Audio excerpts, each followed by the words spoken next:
మాధురి గారు మొత్తం కూడా విన్నాము స్టార్టింగ్ నుంచి పోరాటం అవును అండ్ ఇప్పుడు ఏం చెప్తారు ఈ ఆడియోలు కూడా విన్న తర్వాత ఈ శ్రీనివాస్ వ్యక్తిని వెంటనే ఉరి తీయాలి. ఎంత మంది అమ్మాయిలు ట్రాప్ చేస్తావురా, ఎంత మంది అమ్మాయిలు లొంగు తీసుకుంటున్నావు. ఒరే నిన్ను నమ్మి చాలా మంది ఒక దేవత అనుకున్నారు, కానీ ఈరోజు నువ్వు ఒక ఫ్రాడ్ అని తెలిసింది.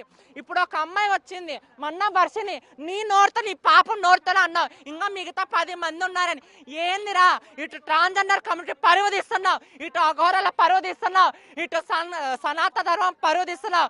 హిందూ సోదరులారా ఎక్కడెళ్ళారు ఆ రోజు చిటికేసి మరి నన్ను ఏంది మాదిరి అన్నారే ప్రియా చౌదరి మేడం గారు, కొంతమంది ట్రాన్స్జెండర్లు కూడా ఆ రోజు నన్ను చాలా తిట్టారే. మళ్ళీ ఈరోజు ఎక్కడ రాండి, ఈ శ్రీనివాస్ గారు ఇంత చేస్తుంటే మీరు ఎక్కడ వెళ్ళారు? ఇళ్ళలో కూర్చొని సినిమా బొమ్మ చూసినట్టు చూస్తున్నారా? రాండి, అమ్మాయిలని మనం కాపాడుకుందాం. వాడు ఏదేదో చెప్తున్నాడు, వారు చిల్లర నా కొడుకు, వాడు దొంగ నా కొడుకు, వాడి వెనకాల మాఫియా ఉంది, వాడిని నమ్మకండి. అమ్మాయికి పెళ్ళైనట్టు కూడా వర్షినికి తెలుసు అని చెప్తుంది అమ్మాయి. అవును, క్లియర్ కట్టుగా ఈ అమ్మాయి చెప్పిన విషయం ఏంటంటే వర్షినికి తెలుసు అంట. తెలిసినప్పుడు అఘోర ఫోన్లో తీసుకొని ఈ వర్షిని ఈ అమ్మాయి అట్టెట్లా నాకు తాళి కట్టాడు మా ఆయన అంటే, ఈ అమ్మాయి కూడా లేదు నా మొగుడు, వీళ్ళిద్దరు వాగ్దానంలో గొడవ జరిగింది. అప్పుడు ఈ వర్షిని ఈ అఘోర ఫోన్లో ఈ అమ్మాయిని బ్లాక్ చేసేసి వీళ్ళిద్దరు ఆడుతున్న నాటకం. అమ్మ వర్షిని తల్లి, అబ్బా బాబా బాబా బాబా, నీలాంటి మహానటి, నీలాంటి ఇది ఎక్కడ చూడలేదమ్మా. మీ తమ్ముళ్ళు ఉజ్జయిని నుంచి తోరుకొని వస్తే నువ్వు చేసిన పెంట అంత నా భర్త, నా మొగుడు, నా వాడ అని చెప్పుకుంటున్నా. సిగ్గు సరేలేదా మీదొక బతకేనా? అయితే ఇప్పటి వరకు కూడా వర్షిని అమాయకురాలు, ఆ అమ్మాయిని మనం కాపాడాలి అని చెప్పి చాలా మంది పోరాడుతున్నారు. వర్షిని అమాయకురాలు ఏం కాదు, చాలా హుషారు. వీళ్ళు నిజంగా ఏదో దేశానికి చెడు చేయడానికి పుట్టినట్టున్నారు. ఇంతకంటే నేనేం మాట్లాడానండి. ఓకే, నెక్స్ట్ ఎట్లాంటి స్టెప్ తీసుకోబోతున్నారు ఏంటి? వాడికి శిక్ష పడాలి, వాడికి జైలుకు పంపించాలి, రిమాండ్కి పంపించాలి, వారు నరకం అనిపించాలి. ఒక హిందూ ఉసురుని పోసుకుంటావురా, మా ఉసురుని తగులుతుంది, రక్తం కొక్కని వస్తావు.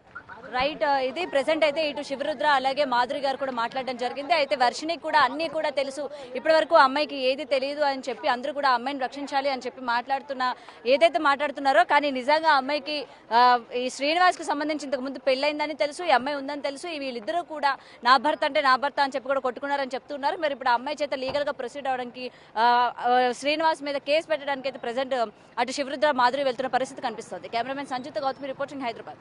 అందరికీ నమస్తే అండి. మనం కొద్ది రోజుల నుంచి చూస్తూనే ఉన్నాము, అఘోరి అని ముసుగేసుకొని జనాలని మాయ మాటలు చెప్తూ నమ్మిస్తూ నేను అది ఇది అని ఏది తను చెప్పిన దాంట్లో ఏది ఒక క్లారిటీ కూడా లేదు. ఫస్ట్ ఆఫ్ ఆల్ అడిగిన క్వశ్చన్స్ ఆన్సర్ ఇవ్వకుండా నేను అఘోరాని అది ఇది అనడము, ఆ జనాలు అప్పుడు నేను కూడా చెప్పాను నమ్మకండి అని చెప్పాను, కానీ జనాలు నమ్మే స్థితిలో లేరు. ఎందుకంటే అఘోర ఇవాళ రోజు ప్రతి ఒక్కరు కింద కామెంట్స్లో చూసుకుంటే అఘోరని చాలా అంటే కామెంట్స్ పెడుతున్నారు, ఎందుకు ఇలా అలా అని.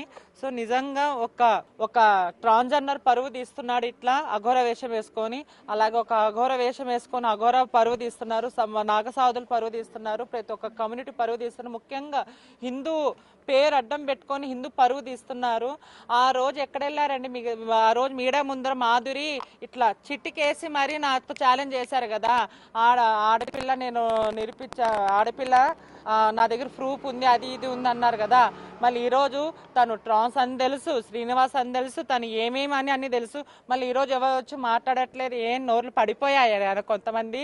ఆ రోజు అఘోరా అన్నారు, ఈరోజు ఎక్కడిపోయినా నోర్లన్నీ సనాతన ధర్మం పేరు అడ్డం పెట్టుకొని ఇదా నువ్వు చేసేది? శ్రీనివాసుగా నువ్వు ఎంతమంది అమ్మాయిలని మోసం చేసినా మేము క్షమించను, ఊరికనే ఉండేది లేదు. నువ్వు ఎక్కడున్నా కానీ నీకు శిక్ష పడాల్సింది.